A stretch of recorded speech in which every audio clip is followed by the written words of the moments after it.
guys, வணக்கம், welcome back to my channel. So இன்னைக்குள்ள video என்னதுன்னா இட்ஸ் very simple video. ஏன் சொல்றேன்னா இந்த வீடியோ just எப்படி ஒரு vegetable broth நீங்க வீட்டிலே செய்யலாம். நீங்க வந்து கடையில போய் வாங்க வேண்டாம், just வீட்லயே இன்னும் சீப்பா நீங்க செய்யலாம். ஃபியூச்சர்ல நான் நிறைய சூப் வீடியோஸ் வந்து அப்லோட் பண்ணுவேன் and அந்த சூப் வீடியோல கண்டிப்பா நான் வந்து homemade vegetable broth சொல்லிட்டு நான் ஆட் பண்ணுவேன் ஒரு இன்கிரிடியன்ட். ஸோ இந்த இன்க்ரீடியன்ஸ் எப்படி நீங்கள் செய்கிறீங்க வீட்டில் நீங்கள் கேட்பீங்க கண்டிப்பாக. ஸோ அதுக்காக தான் நான் உங்களுக்கு இந்த ஸ்பெஷல் வீடியோ உங்களுக்கு செய்கிறேன். அதை தவிர இன்னொரு எக்ஸைட்டிங்கான விஷயம் என்னதுன்னா, நான் ஸ்டாப் போர்ட்டில் வாங்குகிற வெஜிடபிள் ப்ராத்தும் அண்ட் வீட்டில் செய்கிற வெஜிடபிள் ப்ராத்தையும் கம்பேர் பண்ண போகிறேன். ஸோ உங்களுக்கு எது ரொம்ப ஈஸியாக இருக்கோ அதை நீங்கள் சூஸ் பண்ணலாம். ஸோ வாங்க இன்னைக்குள்ள வீடியோக்குள்ளே போகலாம். இந்த வெஜிடபிள் ப்ராத்தோட ரெசிபிக்குள்ளே போகிறதுக்கு முன்னுக்கு இந்த வெஜிடபிள் ப்ராத் நீங்கள் வீட்டில் செய்கிறனால என்னென்ன பெனிஃபிட்னு பார்ப்போம். ஃபர்ஸ்ட் பெனிஃபிட் வந்து உங்கள் காசை நீங்கள் சேவ் பண்ணுறீங்க. காசை சேவ் பண்ணிங்கன்னா வெளியில் இன்னும் எக்ஸ்பென்சிவாக இருக்கும், வீட்டில் இன்னும் சீப்பாக செய்யலாம்.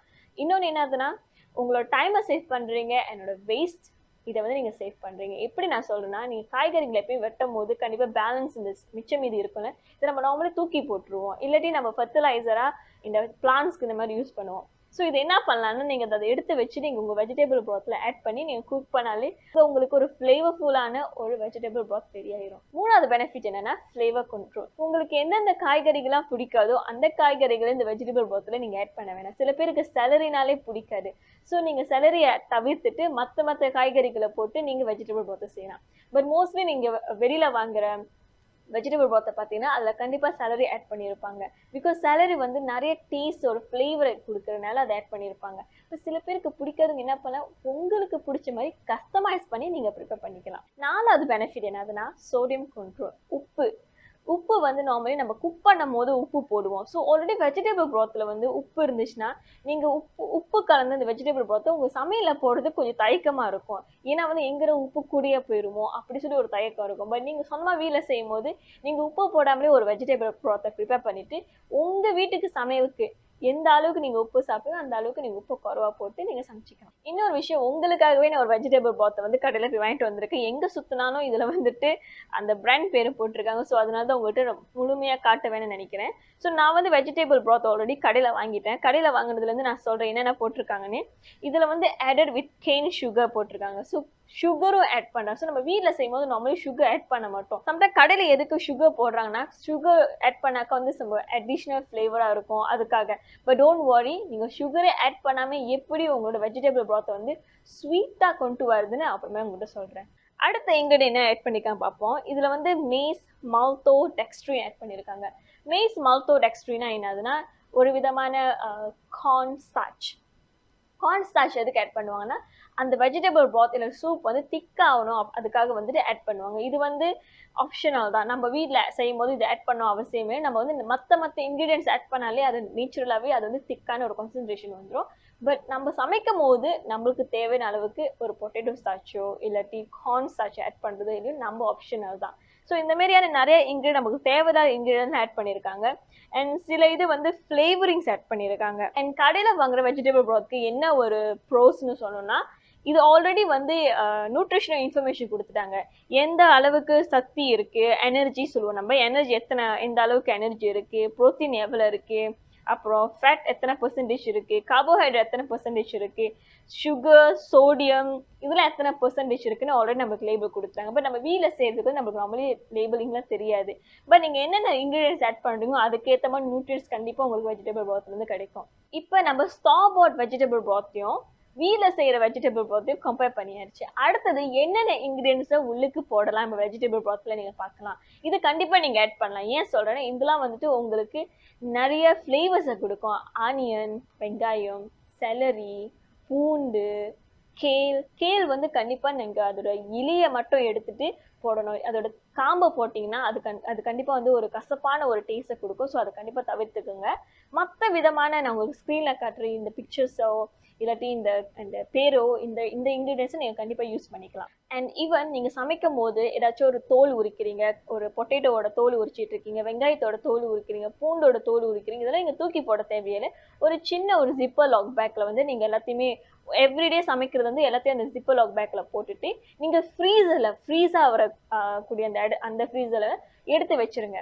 ஸோ நீங்கள் எப்போ வந்து வெஜிடபிள் broth செய்ய போகிறீங்க அந்த டைமில் மட்டும் ஃப்ரீசர்லேருந்து வெளியே எடுத்துகிட்டு நீங்கள் வெஜிடபிள் broth யூஸ் பண்ணிக்கலாம். இது எதுவுமே உங்களுக்கு வேஸ்ட்டாகவே ஆகாது. அடுத்தது வெஜிடபிள் broth செய்யறதுக்கு நம்ம தவிர்க்க வேண்டிய இன்க்ரீடியன்ஸை பார்ப்போம். தவிர்க்க வேண்டிய இன்க்ரீடியன்ஸ் எதுக்கு நம்ம சொல்கிறோன்னா, இந்த இன்க்ரீடியன்ஸ்லாம் நீங்கள் போட்டிங்கன்னா கண்டிப்பாக உங்களோட வெஜிடபிள் broth வந்து கசப்பு தன்மையை கொடுக்கும். ஸோ அதை உங்களுக்கு ஸ்க்ரீனில் பிக்சர் தான் நான் காட்டுறேன். லைக் காலிஃப்ளவர், கேலோட ஸ்டெம், நம்ம முதல்ல சொன்னால் அதோட காம்பு இருக்குல்ல, அது நீங்கள் போடக்கூடாது. ப்ரூசல் ஸ்ப்ரவுட், ப்ரோக்கோலி, அப்புறம் கேபேஜ், அப்புறம் ஆர்டிசாக்ஸ், இந்த மாதிரியான வெஜிடபிள்ஸை நீங்கள் போட தவிர்த்துக்கோங்க. இன்னொரு விஷயம் என்னதுன்னா, உங்கள் வெஜிடபிள் வந்து நீங்கள் பார்ப்பீங்க உடனே அது வீணாக போயிருக்கும், அழுகி இருக்கும். அந்த மாதிரியான பார்ட்ஸ் இருந்துச்சுன்னா அதை கண்டிப்பாக நீங்கள் வெட்டி தூக்கி போட்டுடணும். அதை நீங்கள் கண்டிப்பாக யூஸ் பண்ணக்கூடாது. முடிஞ்ச வரைக்கும் எடுத்து வெட்டி தூக்கி போட்டுருங்க. அந்த ஃபங்கஸ்லாம் முளைச்சி வந்திருக்கும், இந்த மாதிரிலாம் கண்டிப்பாக நீங்கள் யூஸ் பண்ணக்கூடாது. நீங்கள் யூஸ் பண்ணிங்கன்னா என்ன நடக்கும்னா அதுலேருந்து ஒரு சில விதமான டாக்ஸினை வந்து ப்ரொடியூஸ் பண்ணோம். ஸோ இந்த டாக்ஸின் வந்து நம்மளுக்கு கண்டிப்பாக பாய்சனஸ் நான் சொல்லுவேன் நம்ம உடம்புக்கு. ஸோ இதெல்லாம் நீங்கள் தூக்கி போடுறது ரொம்ப ரொம்ப நல்லது. அடுத்த ஒரு விஷயம் நீங்கள் கண்டிப்பாக தவிர்க்க வேண்டிய ஒரு விஷயம் என்னதுன்னா, எவ்ரி டைம் நீங்கள் உங்களோட காய்கறிகளை வெட்டுற மீனுக்கு கண்டிப்பாக நீங்கள் அதை ஃபுல்லாக கழுவிடுங்க. ஏன்னா அதில் வந்து கண்டிப்பாக மண்ணோட ஒட்டிக்கிட்டு இருக்கும். வெங்காயம் இதெல்லாம் வேரோட இருக்கிற ஒரு விஷயம், இதெல்லாம் மண்ணோட ஒட்டிக்கிட்டு இருக்கிற ஒரு காய்கறிகள், இதெல்லாம் நீங்கள் ஃபுல்லாக கழுவிடுங்க. ஈவன் நீங்கள் வெளியிலேருந்து வாங்கிட்டு வரும்போது அது மேலே என்னச்சும் ஸ்ப்ரே பண்ணியிருப்பாங்க. அந்த ஸ்ப்ரே எல்லாத்தையும் நீங்கள் கழுவி எடுத்துட்டு அதுக்கப்புறம் வெட்டுங்க. அப்போ தான் வந்துட்டு நீங்கள் வந்து சேஃபாக அதை சாப்பிடலாம்னு நான் சொல்லுவேன். பிகாஸ் நீங்கள் அதை சரியான முறையில் கழுவாமல் வெட்டுனீங்கன்னா அதுதான் நீங்கள் வெஜிடபிள் brothல சூப்பாக செஞ்சு நீங்கள் எடுத்து ஸ்டாப் பண்ண போகிறீங்க. ஸோ உங்களுக்கு வந்து இன்னும் சேஃபாக இருக்கணும்னு நினச்சிங்கன்னா இதெல்லாம் முக்கியமாக நீங்கள் பே அட்டென்ஷன் கண்டிப்பாக பண்ணியே ஆகணும். அடுத்த ஒரு இன்க்ரீடியன்ஸ் காய்கறி வகைகளை நீங்கள் ஆட் பண்ணிக்கலான்னு கேட்டிங்கன்னா ஹர்ப்ஸ். ஹர்ப்ஸ் கண்டிப்பாக நிறைய பேர் ஆட் பண்ணலான்னு கேட்பீங்க. லைக் கொத்தமல்லி, பார்ஸ்லி, அதுக்கப்புறம் டீல், ரோஸ்மெரி, தைம்ஸ், பெசில் லீஃப், இந்த மாதிரியான ஹர்ப்ஸ் வந்து நீங்கள் ஆட் பண்ணலான்னு கேட்பீங்க. கண்டிப்பாக ஆட் பண்ணலாம். பட் அது வந்து கொஞ்சம் ஸ்மால் அமௌண்ட்டில் ஆட் பண்ணுங்கள். பிகாஸ் அதோட ஃப்ளேவர் வந்து ரொம்ப ஸ்ட்ராங்காக இருக்கும். நீங்கள் நிறைய ஆட் பண்ணிங்கன்னா அதோட ஃப்ளேவர், உங்களோட வெஜிடபிள் brothோட ஃப்ளேவர், ஸ்மெல் எல்லாமே மாறுறதுக்கான தன்மை இருக்குது. ஸோ அதுக்காக தான் நான் சொல்கிறேன், ஒரு ஸ்மால் அமௌண்ட்டை ஆட் பண்ணுங்கள். கடைசியான ஒரு டிப்ஸ் என்னதுன்னா, நீங்கள் வெஜிடபிள் broth செய்கிறது முன்னுக்கு நார்மலாக நம்ம எப்படி செய்வோம்னா, எல்லாத்தையுமே எடுத்துட்டு ஒரு பாட்டில் போட்டுட்டு தண்ணியை ஊற்றி கொதிக்க விட்டுருவோம். அன்டில் அது வந்து சிம்மர் ஆகி அந்த சுண்டி தண்ணி குறைஞ்சி அப்புறம் கொஞ்சம் திக்கான ஒரு கலரில் மாறும் போது நம்ம ஸ்டூப்பை அடைச்சி அதை ரொம்ப வெஜிடபிள் broth யூஸ் பண்ணலாம். இதில் நான் என்ன உங்களுக்கு டிப்ஸ் சொல்லி கொடுக்க போகிறேன்னா, நீங்கள் அதை தண்ணியில் போட்டு வேக வைக்கிறதுக்கு முன்னுக்கு ஜஸ்ட் ஒரு ட்ரே எடுத்துட்டு அதை அப்படியே வெட்டிட்டு வெங்காயம் முக்கியமாக, பூண்டு, அப்புறம் salary, sweet potato, carrot, tomato, பேல் பேப்பர், இதெல்லாம் முக்கியமான கொடை மிளகா சொல்லுவோம். இதெல்லாம் நீங்கள் என்ன பண்ண கட் பண்ணிவிட்டு அதை அப்படியே ஒரு ட்ரேயில் வச்சுட்டு ஒரு கொஞ்சம் ஆலிவ் ஆயில் இல்லாட்டி ஏதாச்சும் ஒரு வெஜிடபிள் ஆயிலை வந்துட்டு மேலே வந்து ஜஸ்ட் ப்ரஷ் பண்ணிவிட்டு அதை வந்து அவனில் ஒரு 10லேருந்து ஒரு 20 நிமிஷத்துக்கு வேக வச்சுருங்க. அது நல்லா வெந்ததுக்கப்புறம் ஒரு நல்ல ஒரு ஃப்ளேவரான ஒரு ஸ்மெல் வரும். அதை எடுத்து அப்படியே ஒரு பாட்டில் போட்டுட்டு தண்ணியை ஊற்றி அண்ட் உங்களோட ஹர்ப்ஸ் மற்ற காய்கறிகளை ஆட் பண்ணிவிட்டு தண்ணியை ஊற்றி நல்லா கொதிக்க விடுங்க. ஸோ இந்த மாதிரி ஏன் நான் செய்ய சொல்கிறேன்னா, வெங்காயம், பூண்டு இது எல்லாத்தையும் வந்து நீங்கள் சூடு கட்டும் போது சோட்டே இந்த மாதிரி கிரில் பண்ணும்போது சரி, இல்லை ஒரு பேனில் வச்சு எண்ணெய் விட்டு கொஞ்சம் நேரம் அப்படியே வறுக்கும் போது என்ன நடக்கும்னா அதுலேருந்து ஒரு ஸ்வீட்டான ஃப்ளேவர் வந்து வெளியே வரும். ஸோ இந்த வெளியே வரும்போது உங்களோட வெஜிடபிள் broth கொஞ்சம் அடிஷ்னலாக ஸ்வீட் ஆட் பண்ண மாதிரி ஒரு டேஸ்ட் கொடுக்கும். நீங்கள் சுகர் ஆட் பண்ணாமலே இந்த மாதிரி நீங்கள் உங்கள் வெஜிடபிள் broth நீங்கள் செய்யலாம். இதே உங்ககிட்ட அவன் இல்லைன்னா நீங்கள் என்ன பண்ணலாம், ஒரு ஜஸ்ட் ஒரு நார்மல் பாட் எடுத்துகிட்டு அதில் கொஞ்சோண்டு வெஜிடபிள் ஆயில் வச்சுட்டு அதுக்கப்புறம் இந்த வெங்காயம், பூண்டு அது அப்படியே கொஞ்சம் லைட்டாக வறுத்துட்டு அதுக்கப்புறம் ஒரு பெரிய பாட்டில் போட்டு தண்ணி ஊற்றி கொதிக்க விடுங்க. வெஜிடபிள் broth வந்து நல்லா சுண்டி வர்ற டைமில் நீங்கள் கலர்லாம் மாறிடுச்சு இல்லை பார்க்கும்போது நீங்கள் என்ன பண்ணலான்னா ஜஸ்ட் அதோட ஸ்டவ் ஆஃப் பண்ணிவிட்டு நல்லா ஆற விடுங்க. அடுத்தது ஸ்டோரிங் டெக்னிக்.